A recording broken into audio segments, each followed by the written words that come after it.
Hey, it's Keith from Outlaw Speed Shop, and this is part one of the Ecto Hearse build. And I'm taking a Hot Wheels Ghostbusters Ecto1 casting, which is semi-used on a little beat, and I'm going to try to turn this thing into a hearse of some sorts.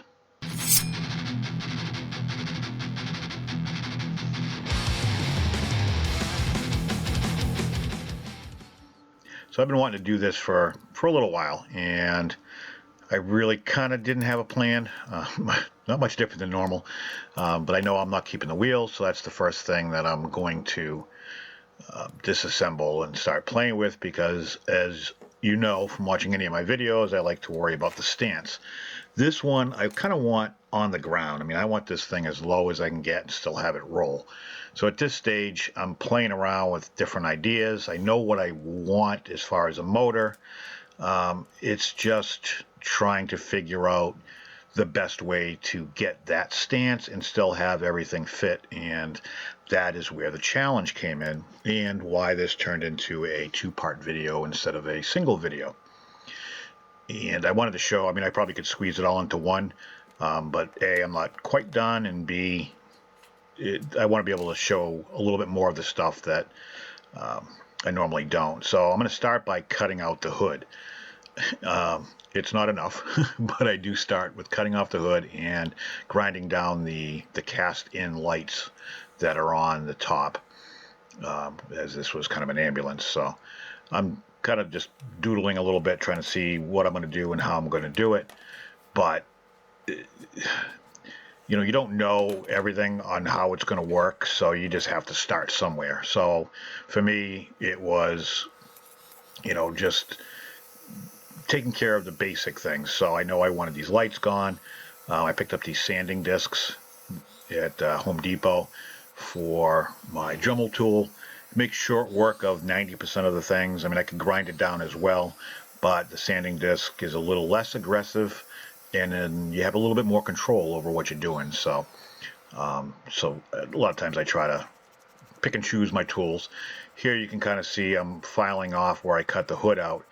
I cut the hood out exactly where it would normally be, leaving the fender tops. I'm not going to be able to keep those, even though I'm spending time sanding them down right there. In order to get the wheels to sit in where I want them to, one of the few obstacles I run into is I can't get them low enough. I can't get the car low enough and keep the wheels tucked in underneath the fender wells. It's just impossible. So that was one of the few obstacles I ran into with this project. And, you know, it's a learning thing.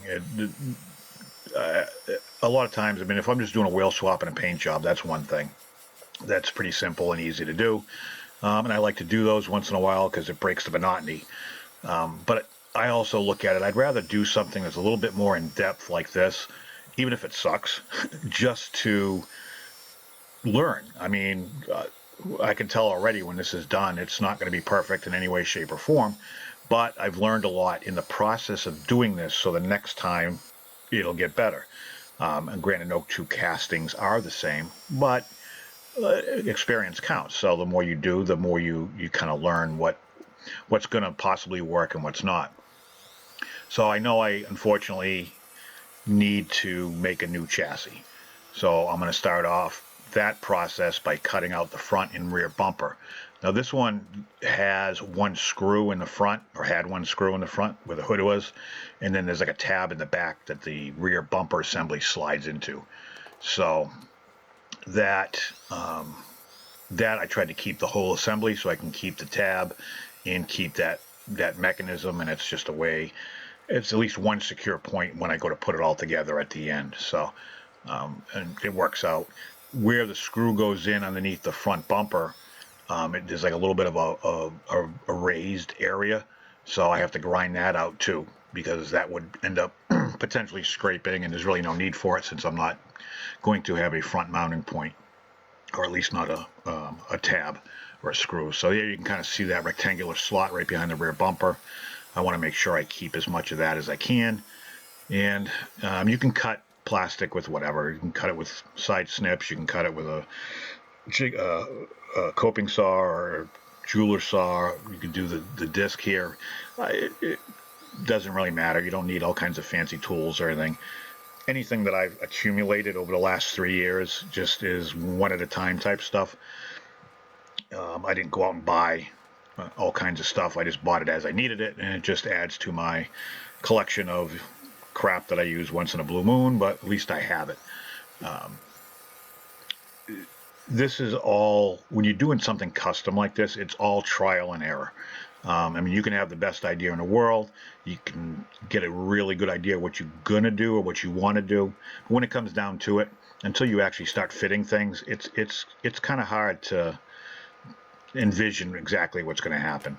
So here, I know the motor isn't going to fit with this front tab that had the wheel hold downs on it. That's pretty much a useless thing, so I'm going to cut that off.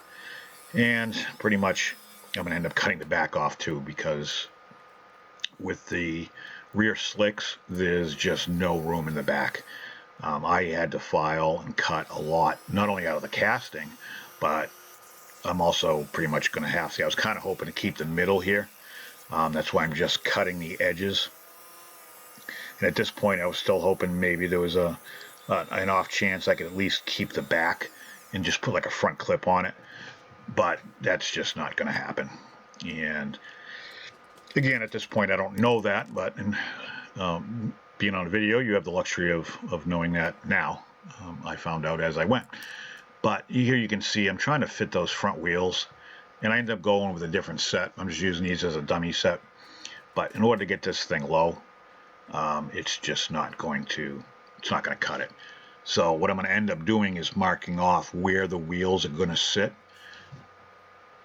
And if you can see, I got like a Mylar block there. You can use anything. You can use a piece of wood. I just needed a flat surface to work with that I could actually pick up and work with. So I got the wheels centered. And what I'm going to do is I'm just going to kind of groove out of the fender where the wheels can sit, because they're going to stick up about maybe a 1/16 to an 1/8 of an inch above the height of the actual fenders. And just to get it to the right height that I'm looking for. So, I'm just slowly grinding away. Again, I'm using my grinding wheel. You can use anything. You can use a file. You can use those round sanding discs that, I don't even know what they're called, but barrel sanders that they come with like every Dremel kit. Those work out pretty good too. I'm so used to using a cutoff wheel. I've got a little bit more control. I feel I have more control with it, so that's kind of what I'm doing. And again, I was kind of hoping to be able to have this whole thing done, but even if I did, I would have had to break it up into 2 parts. But again, like last week, work's just been crazy. I think it's finally over, the mad rush for the project we were working on. I was driving 4 hours a day, and by the time I got home at night, I just had zero energy to go down and work on this stuff. As much as I enjoy it, I enjoyed rest and relaxation just a little bit more. But again, it's a fitment thing. You just got to keep trying it. It's much easier to take out less than it is to take out too much. So, and I'm also trying to get this motor in here as well. And I liked this motor, and I was dead set. You can see I already took the transmission off. I was dead set on using the motor with the pipes that stick up. So I think if I would have used any other motor, some of this would have been a little bit easier. I could have moved the wheels in a little and maybe not have to grind out the fenders, but I was just dead set. I was just too stubborn to let it ride, and I want to use this motor. And so you have to do what you have to do to be cool, and that's what I had to do. So I'm making some frame rails here. Because of the way everything's going to sit, it just worked out that I had to, I can make it straight. I don't have to do any kind of raised anything on it. I just make, just 1/16 styrene straight. Pretty basic. I'm just trying to find the right width, how far apart to make them. I glued it to the rear piece, which worked out good where the hook is. But even with all that, the wheels still didn't fit.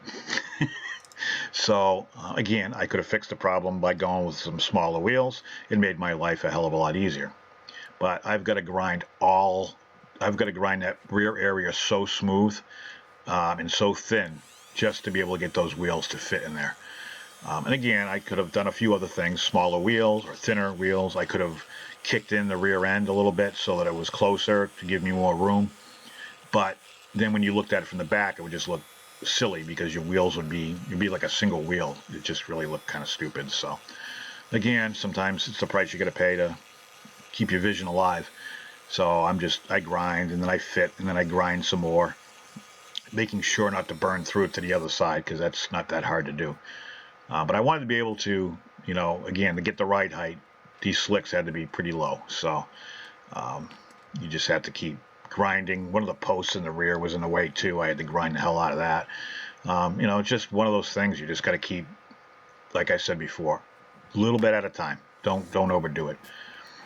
After stripping it, I was finally at that point. You can kind of, I also had to clear the front too, but I put in a citrus strip that does make short work out of it, unlike one of the projects I'm working on right now that just will not, paint won't come off. It's being a pain in the ass, but the wire brush attachment will take off all the residue and stuff like that, and I'm not at the point where I'm going to be priming it right now anyways, so as far as a final primer coat, so I'm not overly concerned with how it looks. I'm just trying to get as much as I can off it. Now, I'm going to be manhandling the thing anyway, so. But I always Scotch-Brite afterwards, too. It gives a nice, clean finish for me to look at and see what I need to do. I'm going a certain route on this, so the body really isn't all that important. I'm going to be going kind of rat rodish with a little bit of rust. So I'm not overly concerned with how that looks. And again, now that it's stripped, I can kind of see I still got a little bit of work left to do on those lights. Just a quick touch on the those roof lines with the sanding disc, and I believe it's 220. The kit that I bought has 180, 220, and that might be it, but it's got an assortment of them. And the 220 seems to work really well, make short work of everything. So real glad I bought that. That's probably the best purchase I've made in a while. So other than that, this is kind of where I'm at with this project. Part 2 will have everything, plus I'll have some bonus stuff on it as well. You know, as always, if you like what you see, make sure you subscribe and try to ring that bell so you get notified of all videos that I put out. Here, I'm starting to cover in, because it's going to be a hearse. I'm using a piece of tape as backing, and I'm just using styrene to insert into one of the holes. The rear one's curved, so I'm going to end up using putty on that. I'll show that in the part 2 as well.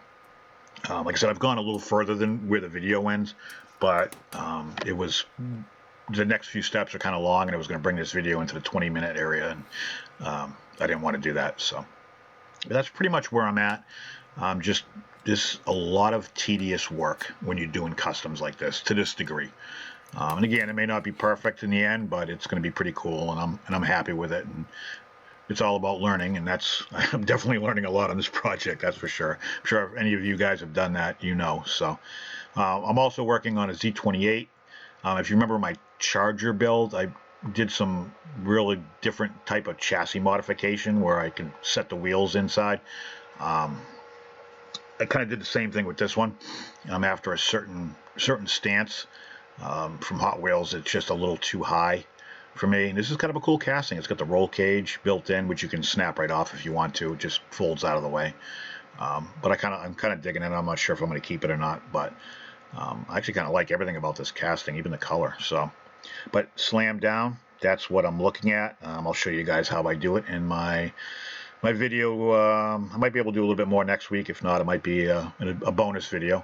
But I'm pretty much going to have to cut this chassis and just cut the front end off, cut the back end off, and throw away the middle. Other than that, thanks for watching, and I will catch you on the next one.